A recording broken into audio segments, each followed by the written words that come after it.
নমস্কার, দেখছেন কলকাতা টিভি, সঙ্গে রয়েছে অনন্যা। শুরু করছে সংবাদ সারাদিন। দিলীপের মুখে এবার কমিশন মেসো। 10 জন মিলে মেসোর কাছে নালিশ জানাতে গেছেন। বিজেপি নেতাদেরও খারাপ কথা বলে তৃণমূল। তখন মেসো মশাইয়ের কাছে বলি না, কান মুলে দিন। দিলীপের বিরুদ্ধে এফআইআর। দিলীপের মুখে এবার কমিশনে মেসো। 10 জন মিলে মেসোর কাছে নালিশ জানাতে গেছেন। বিজেপি নেতাদেরও খারাপ কথা বলে তৃণমূল। তখন মেসো মশাইয়ের কাছে বলি না, কান মুলে দিন। নির্বাচন কমিশনকে মেসোমশাই বলে সম্বোধন দিলীপ ঘোষের। 10 জন মিলে মেসোমশাইয়ের কাছে নালিশ জানাতে গেছেন। বিজেপি নেতাদেরও কথা বলা হয়, তখন মেসোমশাইয়ের কাছে বলি না, কান মুলে দিন। এমনই মন্তব্য করেছেন দিলীপ ঘোষ। দিলীপ ঘোষের নির্বাচন কমিশনকে মেসোমশাই সম্বোধন।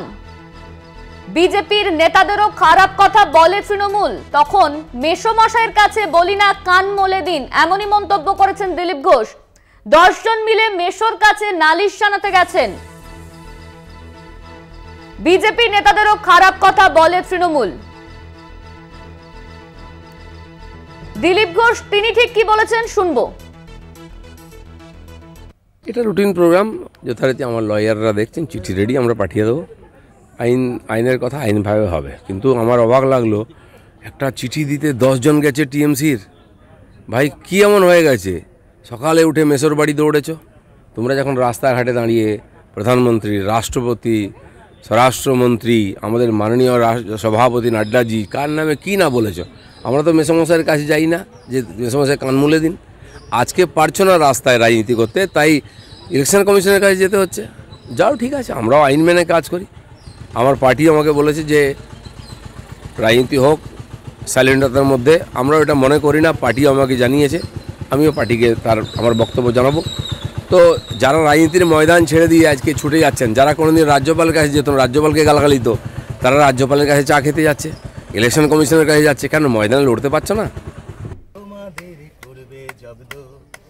দিলীপের মুখে এবার কমিশনকে মেসোমশাই সম্বোধন। 10 জন মিলে মেসোমশাইয়ের কাছে নালিশ জ্বালাতে গেছেন। বিজেপি নেতাদেরও খারাপ কথা বলে তৃণমূল। তখন মেসোমশাইয়ের কাছে বলি না, কান মুলে দিন। এমনই মন্তব্য করলেন দিলীপ ঘোষ।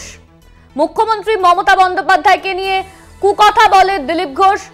আর তারপরই তৃণমূলের প্রতিনিধি দল 10 জন তারা গিয়েছিলেন নির্বাচন কমিশনের কাছে নালিশ জানাতে। আর তারপরই দিলীপ ঘোষের এমন মন্তব্য, নির্বাচন কমিশনকে মেসোমশাই বলে সম্বোধন করেন তিনি বলেন, বিজেপি কেউ কুকথা বলে তৃণমূল, তখন মেসোমশাইয়ের কাছে যান না তারা। এমনই মন্তব্য করেছেন দিলীপ ঘোষ। 10 জন মিলে মেসোমশাইয়ের কাছে নালিশ জানাতে গেছেন। দিলীপের এই মন্তব্যের পর তৃণমূল নেতা শান্তনু সেন তিনি ঠিক কি বলেছেন শোনাবো। দিলীপ ঘোষ স্বভাবসিদ্ধ ভঙ্গিতে আরও একবার বাংলায় তথা ভারতবর্ষের একমাত্র মহিলা মুখ্যমন্ত্রী মমতা ব্যানার্জির বিরুদ্ধে অশ্রাব্য কথা বলায় model code of conduct violation হল। তৃণমূল কংগ্রেস তার বিরুদ্ধে প্রতিবাদ জানালো। সে বিষয়ে বক্তব্য রাখতে গিয়ে দিলীপ ঘোষ নির্বাচন কমিশনকে আক্রমণ করে মেসোমশাই বলে ব্যঙ্গ করে আরও একবার model code of conduct violate করলেন।